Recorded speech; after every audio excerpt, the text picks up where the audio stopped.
Good evening, everyone, and welcome to the May 26th Budget Committee meeting. I'd like to call the meeting to order, and we will start tonight with the Pledge of Allegiance. I pledge allegiance to the flag of the United States of America and to the republic for which it stands, one nation, under God, indivisible, with liberty and justice for all. All right. Well, good evening to everyone. And just a small change in our agenda. We do have a remote participant this evening. Mr. Cutter is joining us virtually. So going back to something we haven't done in several meetings, but we are going to do a roll call to allow remote participation.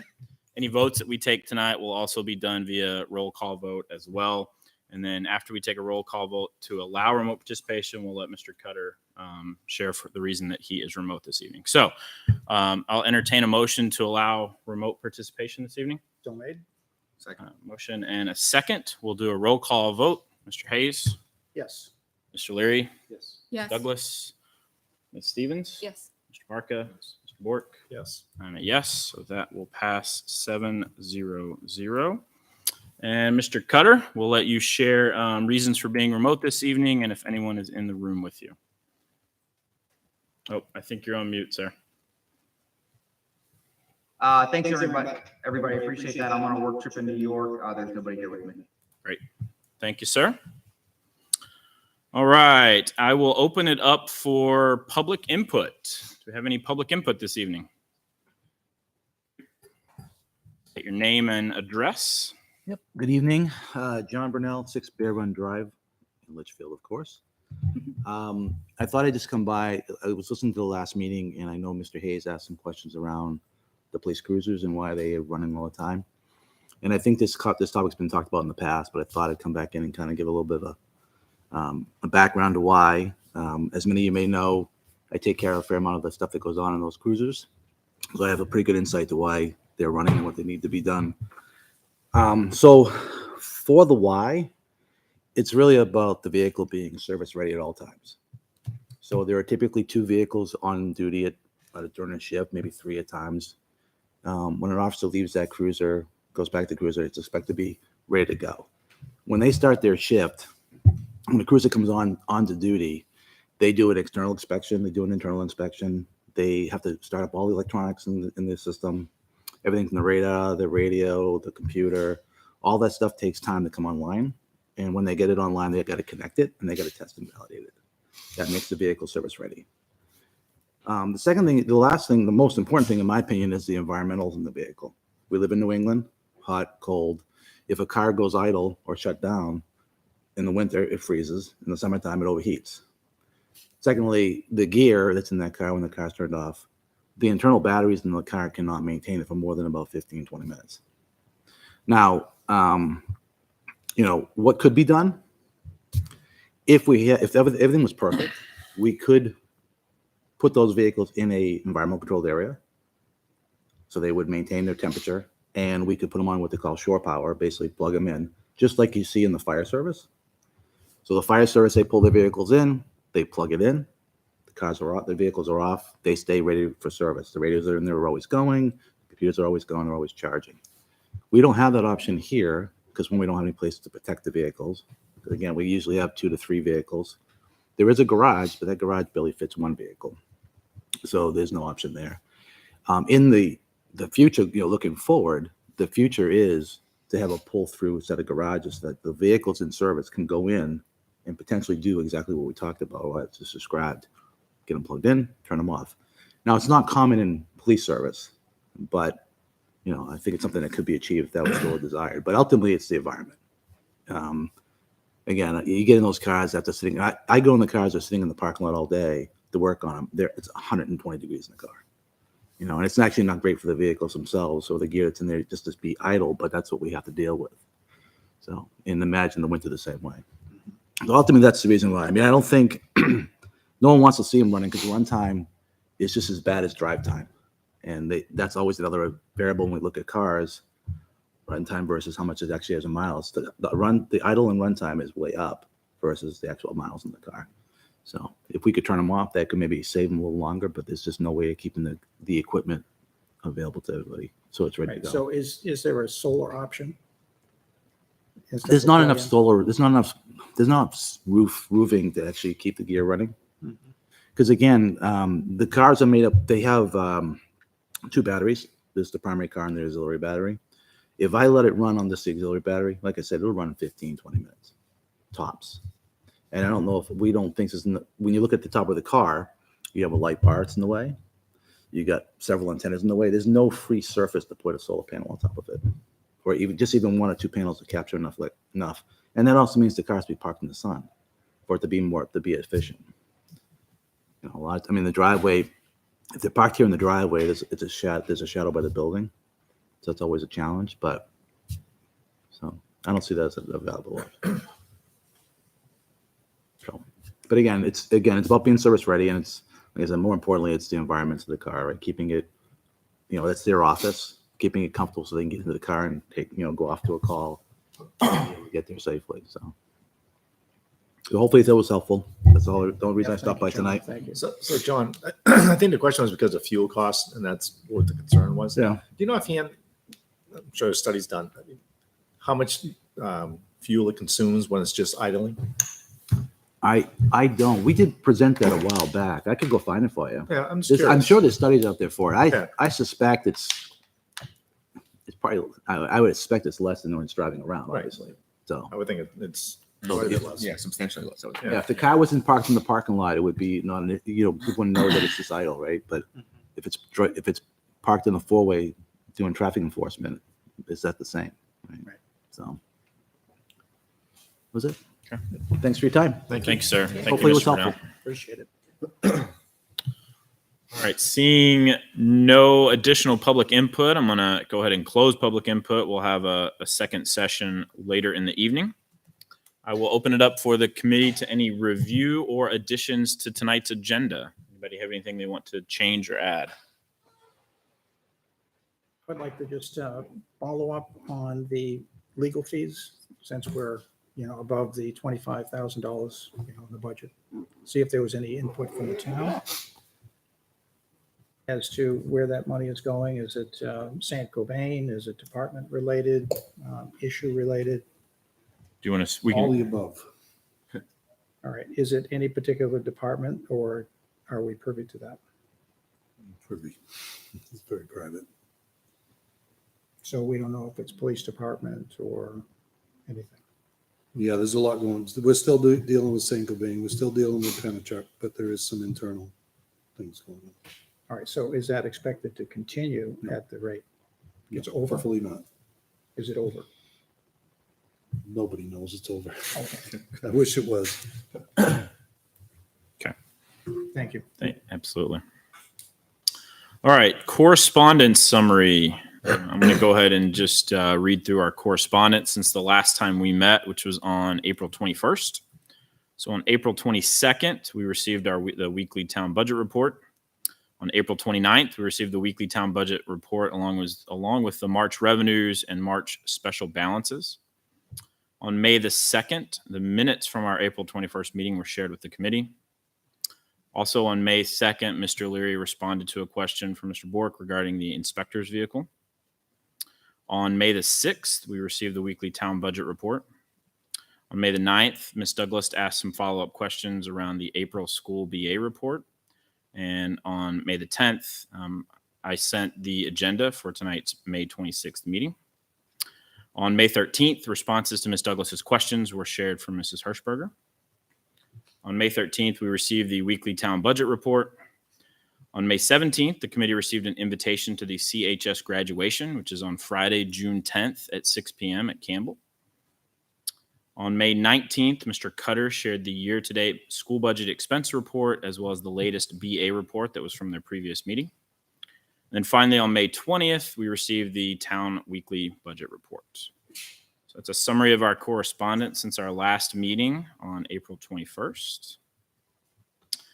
Now we're going to transition to review and acceptance of minutes. Has everybody had a chance to review our minutes from April 21st? Make a motion to accept. A motion from Mr. Leary. Do I have a second? Second. From Mr. Bort. And we will do a roll call. So so we'll start with Mr. Hayes, Yes. Mr. Leary. Aye. Ms. Douglas, Yes. Stevens, Yes. Mr. Marca, Yes. Mr. Bork, Yes. and Mr. Cutter. Staying. Staying, and I am a yes, so that will pass. 7-1. Okay. All right. Moving on to town business. I'll turn it over to Mr. Leary for any general updates from the town side. Yeah, just a couple of things. We've just had the audit done on the town. Thinking it's a good thing, but it went extremely quick. One day, the man was in and out. They had everything ready for him. Usually it takes a couple of days. He seemed to be very pleased. We should be getting the reports pretty soon. We're still dealing with the St. Cobain issue, and they're talking about putting water lines into some other affected areas. And some of us are not too pleased with that. We want to give the residents a choice of whether they go on water or get filtration systems for their wells. Don't know if St. Cobain will go for that, but it's something we might want to throw at them, and we're going to continue on. And we have some discussions with legal on that. Other than that, the veterans had a golf tournament yesterday. It was a great turnout, over 100 golfers. And Monday's Memorial Day, and the Memorial Day ceremony is coming up.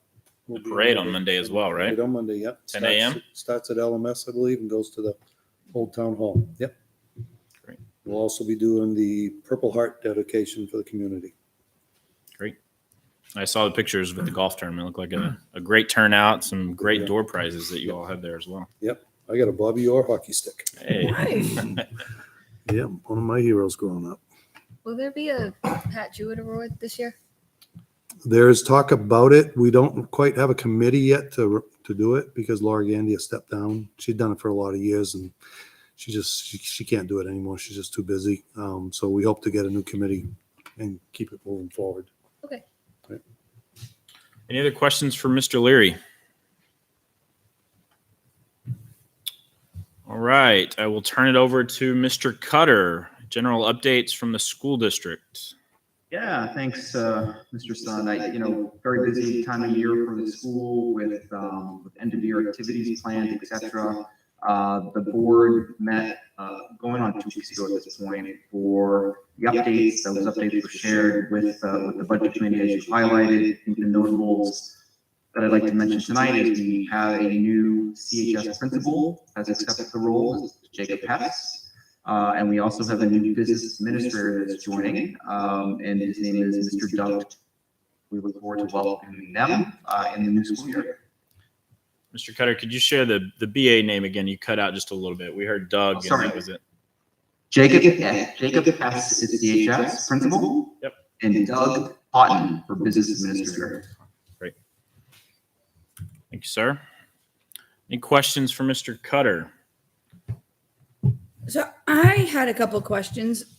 I noticed that despite a transfer into the capital reserve fund, we're still running a significant deficit. Do we know what's driving that and what that deficit size might be? So the answer, Ms. Douglas, is no. I asked for a detailed ledger behind it so I can understand it, and that's still something I'm tracking.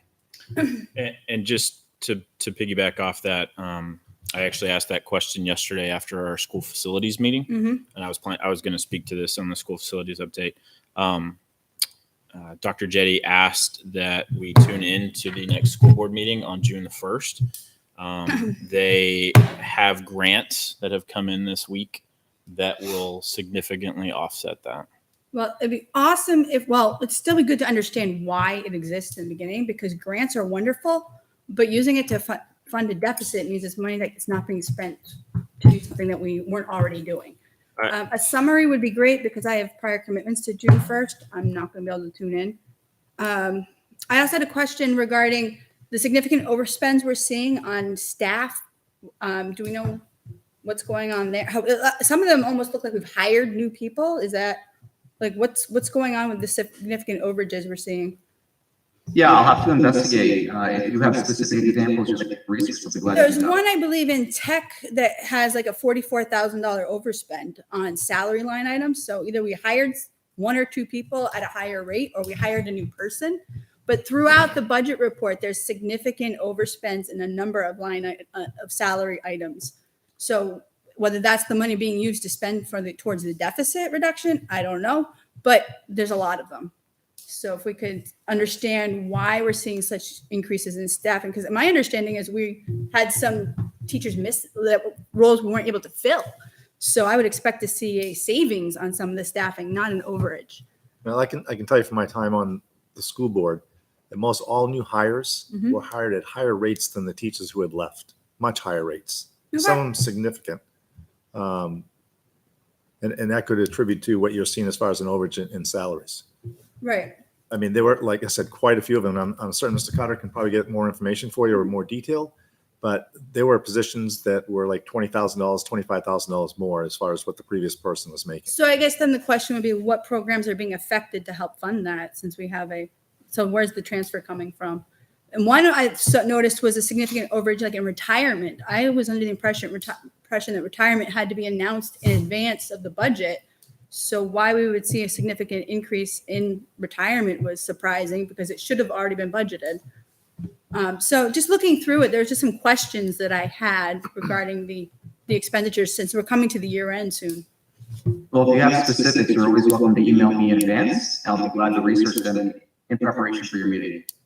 Absolutely. Dude, advanced right now is like, a couple hours ago. So I will absolutely get you a summary of the big topics, but yes. What else? Was there something else in the budget report, business administrator's report? Yes, I did there was the overage on that one.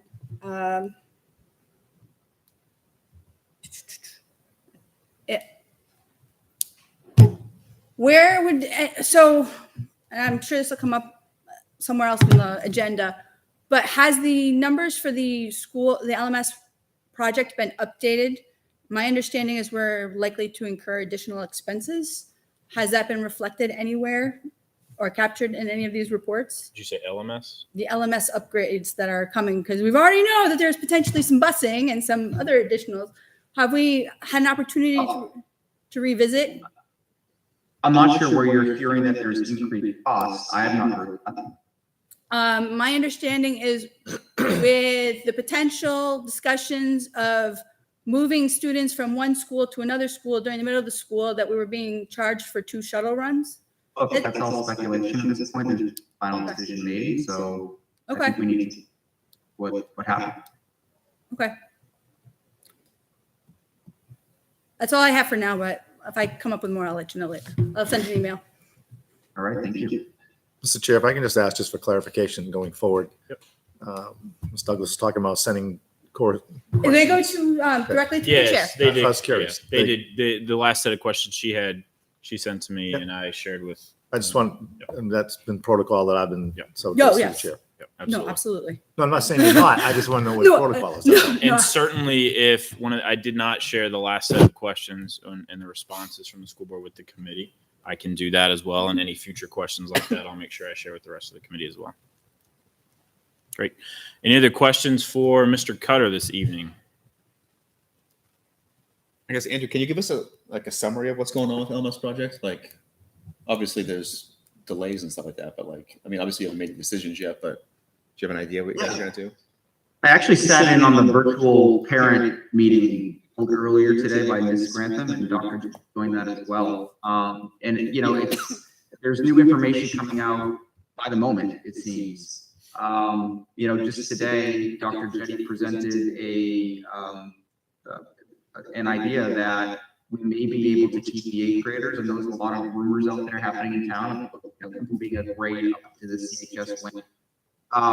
That it has not been decided. That is at this point simply an option that is being considered. But yet a plan was under consideration by the SAU and by middle school about not impacting And so more to come on that, and I'm hoping to learn more about it myself on June 1st when we meet again.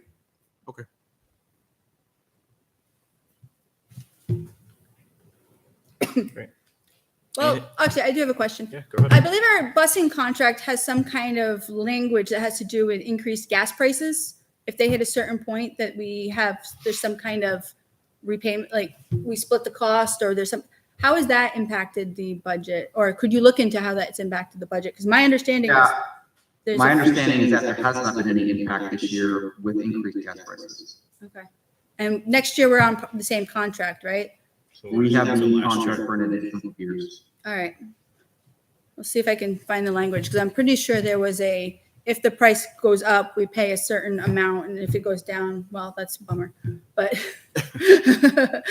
so it would be interesting to know going into the year, like if we're already in the hole in the gas, like what we're gonna do.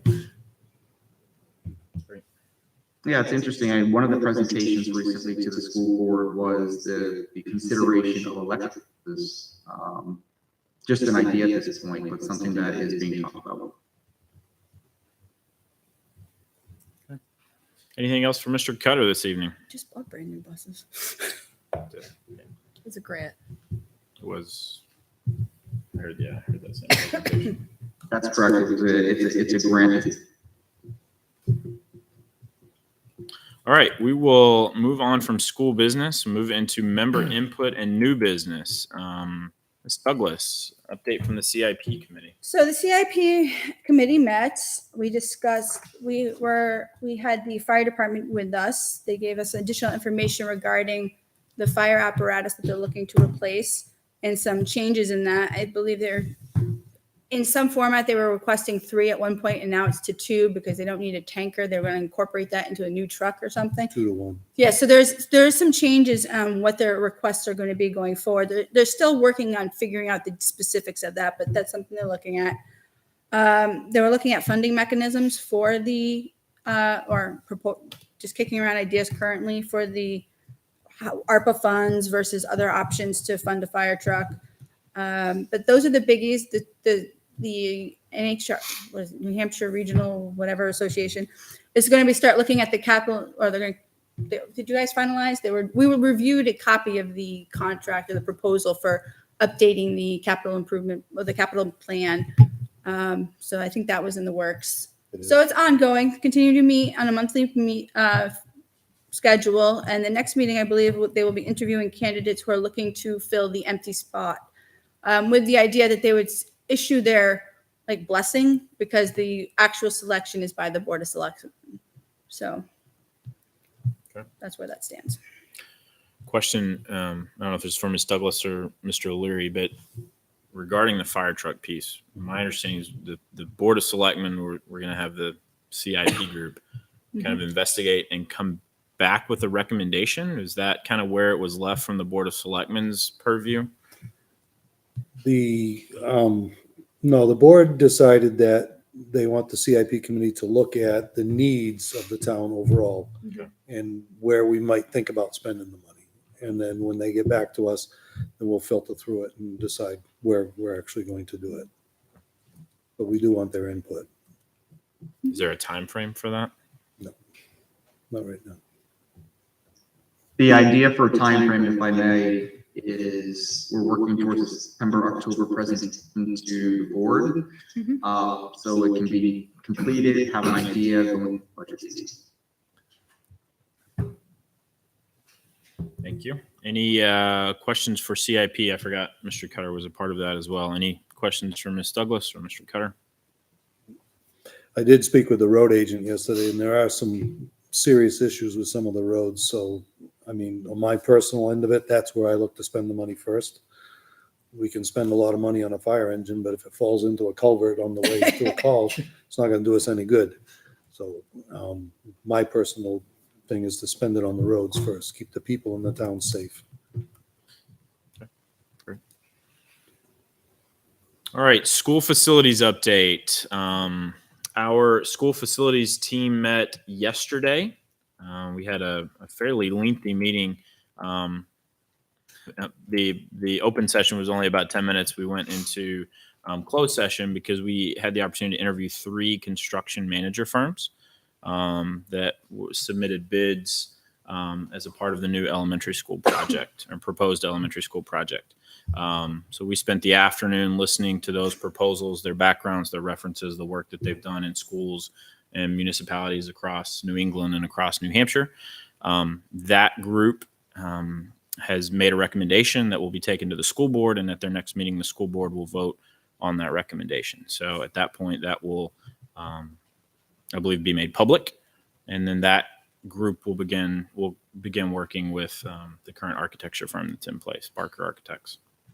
One item, well, there were actually 2. I'll pause right there to see if there are any questions from the meeting itself that was held yesterday. I do have a couple of other items to speak to around school facilities.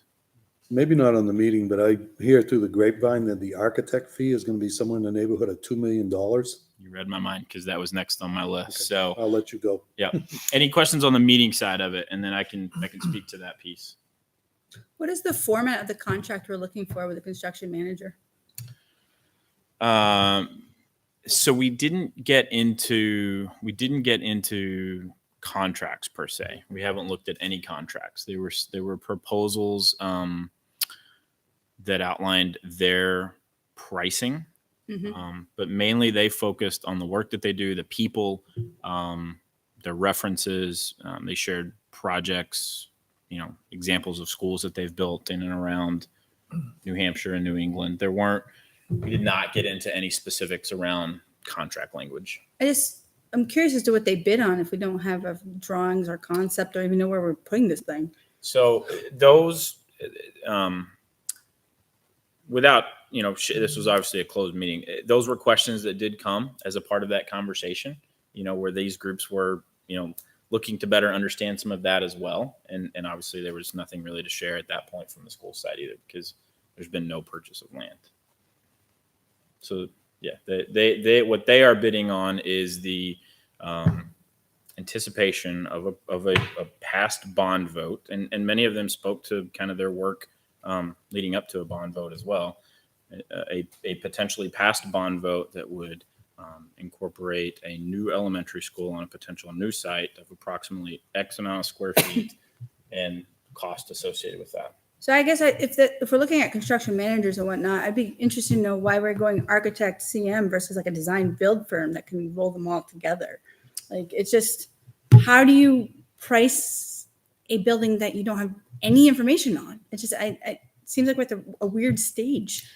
And to say that certainly all of them that gave pricing, there were ranges of prices that they gave. There was not this is our number that we're coming in with. They were certainly giving ranges. Yeah, so there are it's still some unknowns. Right. So it's like, I'm 95% confident. Well, I'm 70% confident. Someone, you're not necessarily bidding on the same thing. So we're not necessarily, whoever you pick is going to be the best price anyway. If they all, this makes me uncomfortable. That's all. Are you evaluating on price though, or evaluating on like a fit for Litchfield and their Yeah, process? I mean, price was a part of the conversation, but there were so many other factors that went into that and went into the recommendation of everything they shared. We're looking for a good partner. All of that. Yes, all of that. Does anybody that's on this committee, does any of them have any commercial or whatever construction experience? Dave Ross is a part of the committee. But he doesn't have construction experience other than being the facilities manager. Yeah, So But you also have Dave, Yeah. what firm he's on. He's more or less. Dick Henry and Dave. Yeah. Who are they were they? part of it. They're consultants. That have been involved with other school projects. they've built other schools? They No, I think they're saying our school projects or other school projects. Other town school projects? Okay, so somebody's got a construction Yep. experience, okay. And he's more or less the liaison for the superintendent as far as like looking at the architect, what he's proposing, what the the construction managers are proposing, Mhm. and he's advising. I know the superintendent as far as giving direction Okay. of what should be. So it's not like they're going in blindly. They have Okay. someone on their side that's Okay. helping them out. Correct. Yeah. Okay, that's huge. And Without land, I mean, this sounds just so premature. I think Prices could be all over the place, and Well, the reason for that also is there's a deadline as far as to submit for school funding, June 30th. June 30th. So if you don't have a proposal, at least a blueprint, then you can't submit. Yeah, state building aid. So we're in My that. understanding need, came like- up at that meeting also that if the site they're thinking about doesn't go through, then what the cost would be as far as, okay, can we now like place this somewhere else? And it's, my understanding is pretty minimal, the cost. So are they thinking of a site? Have they Yes. identified? Okay. Yes. And is it contingent on what? Selling. The seller? It's contingent on the sellers wanting to sell the land. So it's still up in the air. I mean, this thing could go on for 2 or 3 years and we're not going to stick a shovel in the ground. So we're getting prices on something that is Well, really just too. The far hope out. is that the land purchase will go through. It's just, it's taken some time. Can the board buy land without? That's the A next vote? question. I'm sorry? Yeah, Mr. Cutter, the question was, can the board buy land without a vote? So it will have a clause, any contract would likely have a clause in it requiring some type of special election. Yes. Voter approval would be required. So there's a strong likelihood that there will be a special election for land purchase? I don't want to speak to that. I don't know that that's I think that's such a what the bad school board idea. is thinking of doing. I think that the thought, at least what I'm hearing, is that that would be a 20 part of the people March would show up. vote. I'm not sure if that'd be okay. part of the March vote, or it would be, as far as through the seller and buyer, contingent on the March vote. Correct. Yes, That that's what would- I, yeah, that's what I okay. meant by There's a that. few Yes. different ways that the school can play it. All that is still coming together. That's what I meant by that. It would be contingent upon, would not be another election in front of March. Okay. Are we sure about that? Because if there's a number of ways that this can play out, that leaves open the possibility of a special election in advance of March, You wouldn't which I need think is a horrible idea. You wouldn't need a special election. Why would you not need a special Why election? would you? How are you going to get voter approval if you want to try to do it before March? You would need a special election, To buy the land? unless you do the escape clause, but then it's on the March ballot, and then we don't have a problem. But if you're trying to do it in advance of the March ballot, I think we're putting the cart. Yeah. Right, we need to understand so yes, the acquisition will go through and go from there. Yeah, I don't want to speak for the school board on any of this. I can tell you what I've heard in conversations that have come up as a part of school facilities is that to kind of Mr. Hayes' question and Mr. Bork's response, there's an ongoing process there. It's taken longer than anticipated, and that any acquisition of land by the school board would require voter approval. Mm-hmm. And there is, to my understanding, been no conversations around a special election to do that. That's true. okay. And I would encourage that to continue to be the discussion, that any should follow on the March ballot, because I would agree with that. regardless of my opinion of whether this should go together at all, I think that your best bet from the school side would be showing up on the March ballot. You do anything else, you're going to handicap yourself. So, I don't disagree with that. but to that question then, so the land purchase potentially would be on the March ballot. How developed do architectural plans have to be to apply for this grant? They have to have plans in place. I mean, I'm trying to think what it's called. It's not a conceptual. Right, it's a little bit more in depth than that. Yeah. I mean, we had money last time and it was just a sketch, so it doesn't have much, I Right. don't think. Yeah. And do we have an idea of how much, is that within the current budget that we have approved, or are we going to have to find Yes. additional funding? So I'll go ahead and speak to that because that gets to Mr. Leary's question as well about I think the number floating around $2 million. And certainly Mr. Cutter, Mr. Bork, feel free to jump in on this. But I actually asked this question after our meeting yesterday, and Dr. Jetty and I had a conversation. So the number that is anticipated to be spent on these fees between now and a March vote is in the ballpark of $600,000 to $700,000. What that includes are architectural fees, civil engineering work that would have to be done. All of that money has been voted on by voters already and is money that they have and is not any sort of new taxation. So that hopefully, I think, answers Mr. Leary's question from the $2 million. I think there was a number that had been somewhere in some public space regarding total architecture fees over the course of an entire project. Obviously, that number in totality is contingent upon an approved vote in March for anything beyond the spend of what I just mentioned. And the 600,000 would be taken out of that approximately $2 million. So it's not Correct. 700,000 plus 2 million plus. It's Correct. all one number. But if it fails, we're 600 grand in the hole for something that's not going forward. Awesome. But that is something that the voters have approved. I was just going to look up the Yeah, you have to Budget- imagine if they approve the 600,000, they're gonna. was it 600? 'Cause I seem to It's been recall it being over- but it's been a 250 couple grand. years. But it's Yeah. been over the course of 2 or 3 years. It was not one lump sum. It's Yeah, been but over it was the course. also for a variety of district needs. It wasn't for the GMS architect. It was a pool of money for district needs. It was always like, Yeah. towards a new Falls elementary into school. that. Yeah. We tried to get them to put that on the warrant article, remember? And they said no. So it is district needs. It is evaluate district needs. And It's you know what the not- district need is, Kiri? Right, but A new Out. elementary school. it would fall into that bucket, I think. Yeah, So- not the entire bucket, though. Is all I'm saying. Circling back to the architectural fees piece, Mr. Leary, does that answer your question? Any other comments or questions around that? No, but is it expected that the total fee will be around $2 million? I mean, or more, or? I don't And what want people- to speak to that. I did not specifically Okay. ask that question. I was focused on between now and March and not trying to look past March because that requires voter input. I think ultimately, Mr. Leary, what I'm hearing is percentage of the total project, and that percentage could be up $2 million range. Good luck with that. And is there a number on the project right now? A working number? No, okay.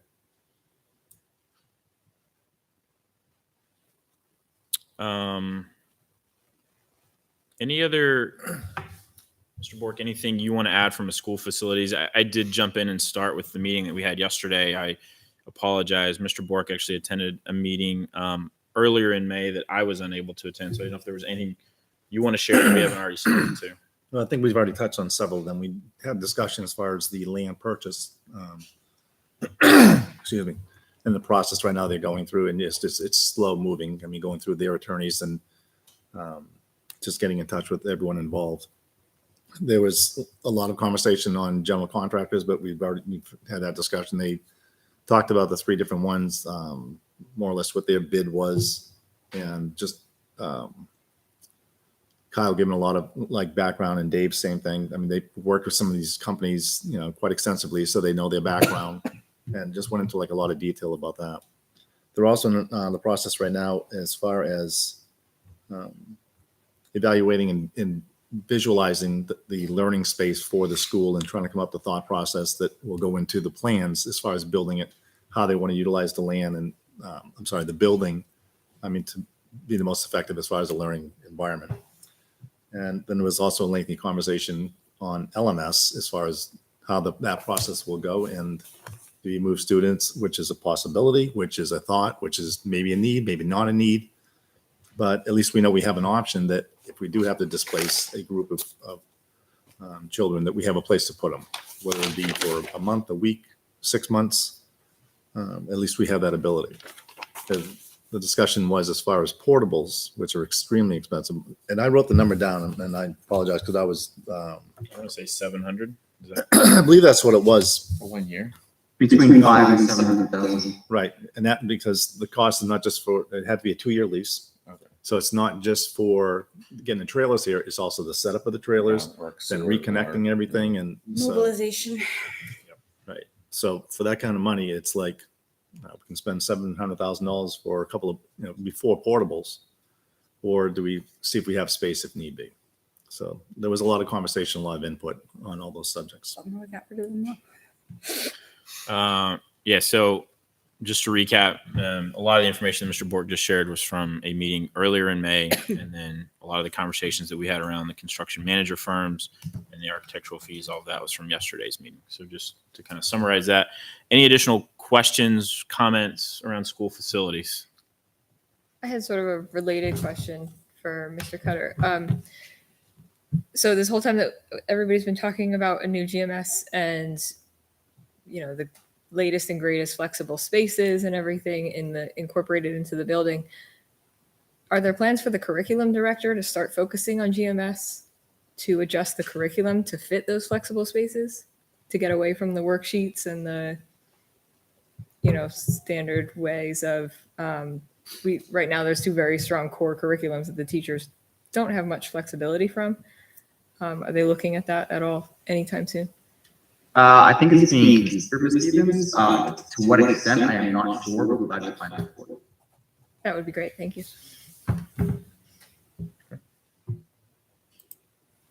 All right. Seeing nothing else for school facilities, we will open it up again for public input and close it for public input.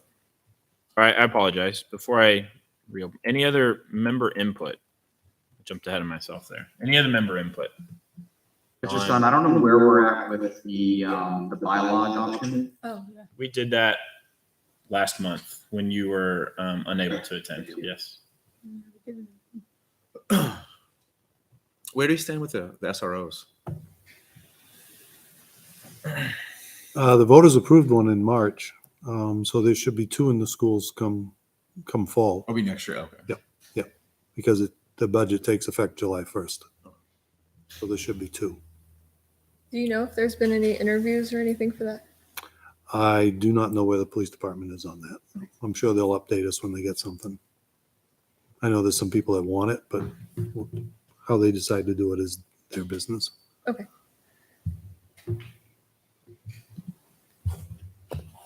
Any other member input? All right, I will reopen it for public input. And still seeing none, I will close public input and entertain a motion to adjourn. So made. A Second. motion and a second. We will once again do a roll call. Mr. Hayes, Yes. Mr. Leary, Yes. Ms. Douglas, Yes. Ms. Stevens, Yes. Mr. Barca, Yes. Mr. Bork, Yes. Mr. Cutter. Yes. I am a yes, so that is a motion to adjourn. Our next committee meeting is on Thursday, June 23rd. Just a reminder, the Budget Committee does not meet in July, and then we will be picking up our regular cadence again in August. Wish everybody a safe and happy holiday weekend, and have a great Yes. Memorial Day. Thanks, everybody. Thank you.